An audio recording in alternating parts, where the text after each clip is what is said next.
अस्सलाम वालेकुम, मैं हूं मोहम्मद अकमल और आप देख रहे हैं साउथ पंजाब डिजिटल। आज दो इंतहाई ज़्यादा अहम खबरें हैं। पाकिस्तान की जानिब से एक ड्रोन हमला किया जाता है जिसमें 6 जो भारतीय एजेंट है वो कत्ल हो जाते हैं और इसके साथ साथ एक जो भारतीय एजेंट है वो ज़ख्मी हो जाता है। अब सूरत हाल ये है कि इंडियन फोर्सेस की जानिब से, भारतीय आर्मी की जानिब से उनके जो ड्रोन्स हैं और उनकी जो भारी नफरी है वो बॉर्डर पर पहुंचाना शुरू कर दी गई है। वहाँ पर तैनाती हो रही है। हमला कहाँ पर होता है, कैसे होता है, इसकी तमाम तरह तफसीलात मैं आपको बताऊंगा। जो ड्रोन्स हैं, कौन से ड्रोन्स पहुंचाए जा रहे हैं और जो नफरी तैनात की जा रही है उनके पास, अगर हम असले की बात करें तो उनके पास कौन कौन सा असला मौजूद है जो वो लेकर बॉर्डर पर पहुंच रहे हैं। ये ब्रेकिंग न्यूज़ हम आपके साथ शेयर कर रहे हैं। अगर अभी तक आपने हमारे चैनल को सब्सक्राइब नहीं किया तो सब्सक्राइब कर लिया और साथ दिए गए बेल के आइकॉन को दबाना मत भूलिएगा। आगे चलते हैं। 1 नवंबर 1984, क्या आपको वो दिन याद है?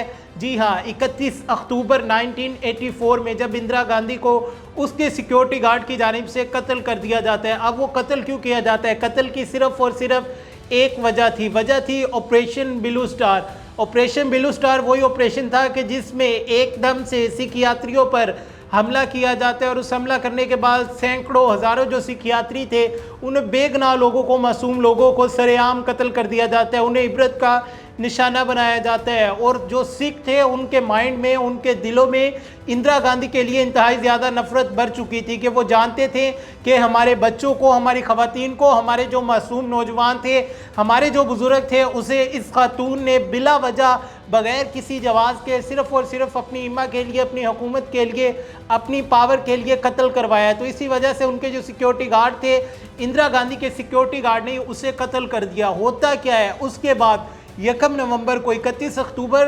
1984 की खबर मैंने आपको दी है।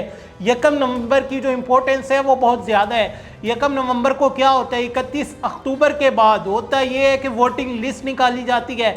वोटिंग लिस्टों के जरिए जितने सिख होते हैं, तमाम तर सिखों के नाम निकाले जाते हैं। नाम निकालने के बाद उनके पते निकाले जाते हैं कि ये लोग कहाँ पर मौजूद है। जब उनके पते निकाले जाते हैं तो उनके घरों की निशानदेही की जाती है। निशानदेही करने के बाद जत्थे जाते हैं, जो इनकी पुलिस है, इनकी फोर्सेस है और इनके पेड जो दहशतगर्द गुंडे हैं, जिस तरह इन्होंने अफगानिस्तान में पाले हुए हैं, टीटीपी की शक्ल में, बीएलएफ की शक्ल में, टीटीए की शक्ल में, या फिर इसके साथ साथ बीएलए की शक्ल में, वो जाते हैं, जाके उन लोगों को कत्ल कर देते हैं। वो ना सिर्फ उन लोगों को कत्ल करते हैं बल्कि जो उनके घर थे उन्हें भी नजरे आतिश कर दिया जाता है। ये कोई मामूली वाक़या नहीं था। ये कत्लो गारत भारत में 3 दिन तक जारी रहती है और इस कत्लो गारत के नतीजे में कई हज़ार सिख जो है उन्हें कत्ल कर दिया जाता है और सैकड़ों जो ख़वातीन थी उनकी इज्जतें पामाल की जाती है। ये ऐसा ऑपरेशन था, ये एक ऐसा सानिया था जिसे जो सिख बरादरी है वो आज तक नहीं भूली। आज भी जब वो इसके बारे में सुनते हैं, सोचते हैं तो उनकी रूह कांप जाती है। 1 नवंबर 1984, 1 नवंबर सिखों के लिए एक ऐसा दिन है कि जिसे वो ब्लैक डे के तौर पर मनाते हैं और इंदिरा गांधी जिसे कत्ल कर दिया गया, ये वही हुकूमत है जिसे अब भी वो बद्दुआएं देते हैं। वजह सिर्फ और सिर्फ एक थी कि उसे पावर का नशा था। पावर का नशा कैसे ख़त्म हुआ कि उसके अपने बॉडीगार्ड ने उसे कत्ल कर दिया। अब पाकिस्तानी फोर्सेस की जानिब से जो ड्रोन हमला किया जाता है उस पर आते हैं। पाकिस्तानी फोर्सेस की जानिब से हरनाई में ये ड्रोन हमला किया जाता है। वजह क्या थी? एक इंटेलिजेंस बेस्ड ऑपरेशन किया जाता है। यहाँ पर जो भारतीय एजेंट थे, फितनतुल हिंदुस्तान थे, जो खारजी थे, वो वहाँ पर मौजूद थे। क्या कर रहे थे?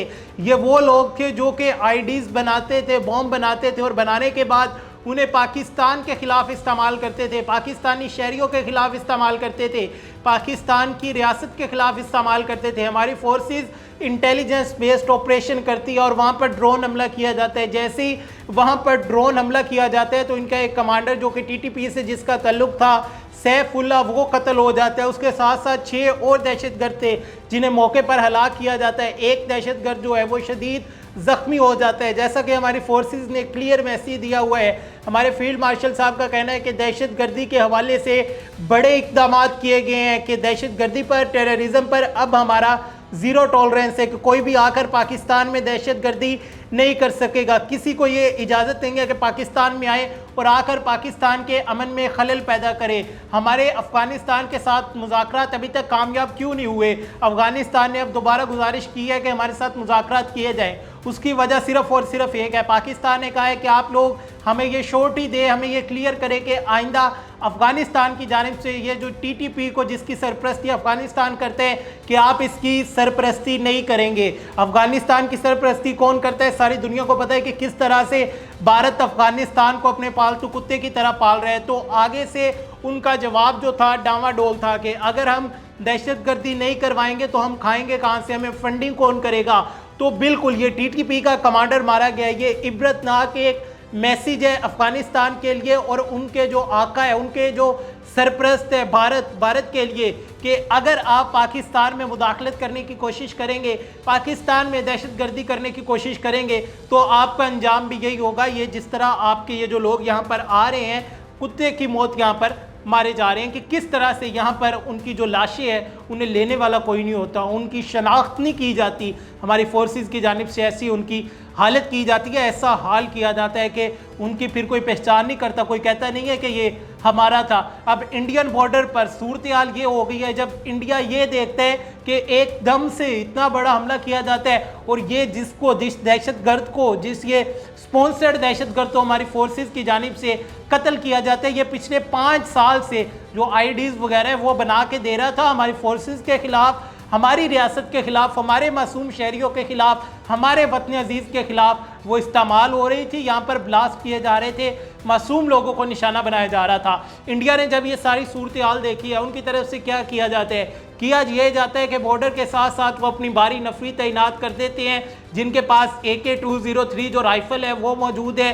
ड्रोन्स की एक भारी तादाद जो है वो वहाँ पर पहुँचा देते हैं। ये ड्रोन्स दूसरे ड्रोन जंगी ड्रोन्स नहीं है, ये दूसरे क्वाडकॉप्टर्स है, लेकिन ये ड्रोन भी जो है ये ग्रेनेड वगैरह और बम वगैरह साथ लेकर जा सकते हैं कि ये लेके जाएंगे, कहीं पर भी जाएंगे वहाँ पर जाके इजीली ब्लास्ट कर सकते हैं। रीज़न क्या है? क्योंकि इंडिया ये जानता है कि किस तरह से जब हमने पहले अपने लाखों के ड्रोन पाकिस्तान में भेजे थे, पाकिस्तान में जब वो ड्रोन भेजे तो पाकिस्तानी 100 रुपये की गोली से हमारा जो लाखों का ड्रोन है फिजा में ही तबाह कर देते थे। तो अब इंडिया अपने ये क्वाडकॉप्टर्स ले आया है कि इनके ज़रिए उन्हें बॉर्डर पर रखा है कि इनके ज़रिए पाकिस्तान में मुदाखलत करने की कोशिश करेगा, लेकिन वो कभी भी नहीं करेगा। जो उसने हालत देखी है कि किस तरह से पाकिस्तान इन दहशतगर्दों से निपट रहा है, किस तरह से पाकिस्तान ने अफगानिस्तान को मुंह तोड़ जवाब दिया है और किस तरह से पाकिस्तान ने 6 माह पहले मई में इंडिया को मुंह तोड़ जवाब दिया है। पाकिस्तान कभी भी जंग शुरू नहीं करता, पाकिस्तान सिर्फ और सिर्फ जंग ख़त्म करता है। किस तरह जब पाकिस्तानी फोर्सेस की जानिब से भारत को जवाब दिया जाता है तो भारत घुटने टेकने पर मजबूर हो जाता है कि किस तरह से वो सीज़ फायर के लिए ट्रंप के पास भागता है, किस तरह से अफगानिस्तान जब दरअंदाजी की कोशिश करता है, पाकिस्तान की जानिब से मुंह तोड़ जवाब दिया जाता है तो किस तरह से अफगानिस्तान फिर भागता है कि हमारा सीज़ फायर करवा दिया जाए, हमें बचाया जाए। ये तमाम तर तफसीलात हमने आपके साथ शेयर की कि आने वाले दिन जो है 31 अक्टूबर यानी कि आज 1 नवंबर हो चुकी है, यहाँ से लेकर 10 नवंबर तक भारत जो है वो अपनी ड्रिल एक्सरसाइज भी कर रहा है। ट्राई फोर्सेस ड्रिल जो है उनकी वो भी जारी है। अब इशू क्या है? ये दिन और रात दोनों में हो रही है।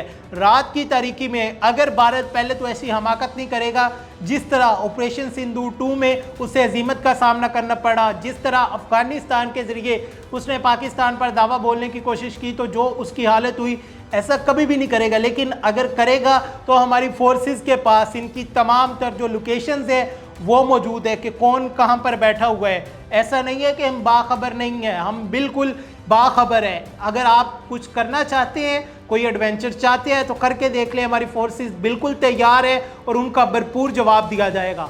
अपने मेज़बान मोहम्मद इकबाल को दीजिए इजाज़त। अल्लाह निगहबान।